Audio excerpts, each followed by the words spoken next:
Whether it's J.I.D. grinding it out on the gridiron, Playboi Carti taking his hoop game to the NBA, or 5'5" K-Dot balling his heart out through the Compton streets, all had hopes of making it to the league. And a few rare rappers were good enough to do just that. Yet most decided to trade it all in to instead dominate on the microphone. J.I.D or J.I.D is one of a handful of rappers who almost made it to the league. However, it wasn't the National Basketball League, but rather the National Football one. He started out playing at Stevenson High School as a defensive back where he was putting up insane numbers. So insane that the University of Georgia offered J.I.D, who went by Destined Choice route, a full-blown scholarship. However, during his senior year, he'd suffered from a dislocated hip injury, and his doctor said he'd never play football again. I dislocated my hip, right, when I was on crutches.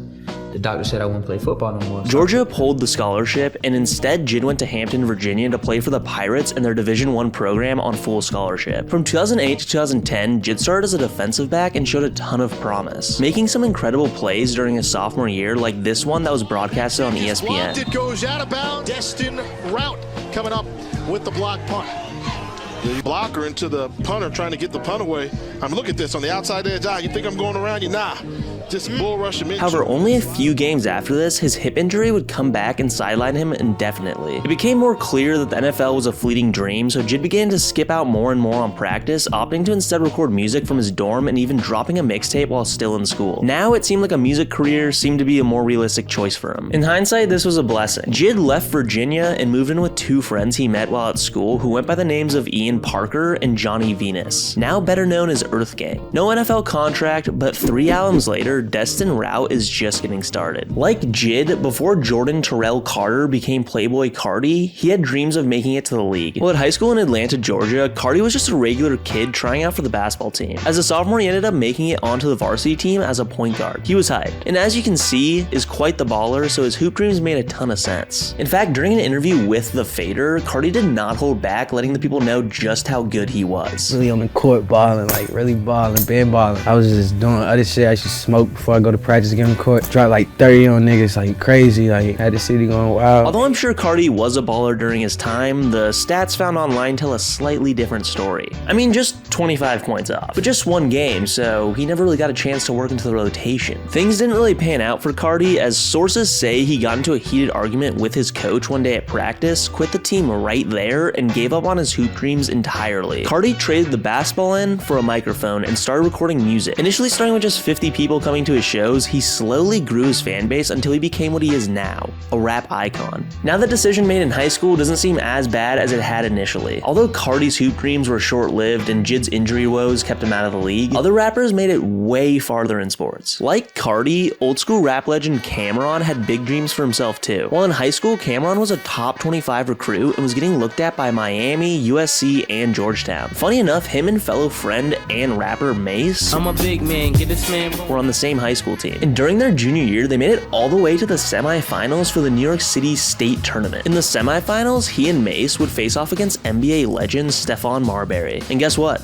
The two rappers would win. They ended up beating Marbury to head to Madison Square Garden for the championship game, where to this day, Cameron and Mace argue about how things ended up transpiring. Let's go back to that championship game on December 15th, 1992. With just 4 seconds left in the game, Cameron and Mace were down 1 point. Cameron, who had a game-high 22 points, snatched the board from the missed free throw, dribbled it down, and heaved up a last-second attempt to win. Unfortunately, it bricked and they lost. To this day, Mace says he was wide open and had Cameron dish it to him under the basket. They not only had won the championship, but would have gone on to play in college and then the big leagues. The next season, during their senior year, they'd go 25-0 and get to the tourney once again. Destined to change last year's fate, their team headed into the tourney with the utmost confidence, but perhaps a bit too confident because they get bounced out in the first round. Cam took this pretty hard, and as his grades started slipping, he just left school without even graduating. And this forfeited all the opportunities to go to any of the big basketball programs that were interested in him. But things ended up working out for both Cam and Mace. Although they never made the NBA, they instead became two of NYC's most prominent hip-hop stars, so not a bad trade-off. Alright, let's try to find a rapper that's got even farther than those that we've already discussed. This next rapper, just like Cameron and Mace, is also from Harlem, New York, and is also a bona fide hooper. This rapper was so good that during his AAU days, he played alongside former LA Laker Michael Beasley and 13-time NBA All-Star and 2-time NBA champion Kevin Durant. In fact, this rapper and Kevin Durant Durant remain great friends to this day. That rapper is Dave East. It feel like I'm back in the kitchen. Your bitch in the back of the fist. Growing up in Harlem, Dave was recruited to a highly competitive AAU league in Washington, D.C., which is where he met KD. After AAU, both went on to play Division I ball, Dave at University of Richmond and Durant at University of Texas, where he'd play for 1 year before getting drafted to the NBA. A couple years went by and Dave East started to realize that the NBA wasn't really looking like a promising option for him. Well, in college, he roomed and played with KD's older bro, Tony, so him and Kevin Durant became even tighter. In 2011, Dave East was a few years out of college and KD was having a flourishing career at OKC. During that summer, KD flew Dave out to his crib in Oklahoma City where he helped him record his second mixtape, American Greed, by paying for studio time, DMing huge producers to send Dave beats, and letting him stay with him during the whole recording session. Once American Greed dropped, it caught the attention of Nas, who promptly signed Dave to his label Mass Appeal. Dave East has only gotten more and more popular since KD's assists and was a part of the legendary 2016 XXL class alongside Lil Uzi, 21 Savage, Denzel Curry, Anderson .Paak, and many others. Appreciate you watching this video the whole way. The only thing that I ask is that if you did like it, please subscribe or at least share it with a friend. Also be sure to check out our other videos that are shown right here. Thanks for watching.